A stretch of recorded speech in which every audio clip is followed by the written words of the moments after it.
Hi friends, welcome to 5 Minutes Tech YouTube channel. Here is iPhone 6 Plus smartphone. In this video, you will learn how to change font size in iPhone 6 Plus. First of all, go to settings of your phone here.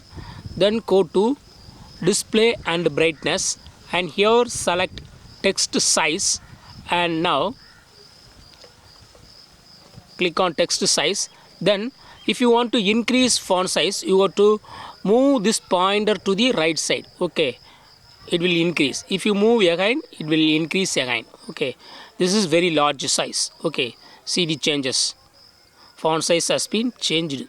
Okay, if you would like to reduce font size, you have to move this pointer to the left side. Okay, this is very small size.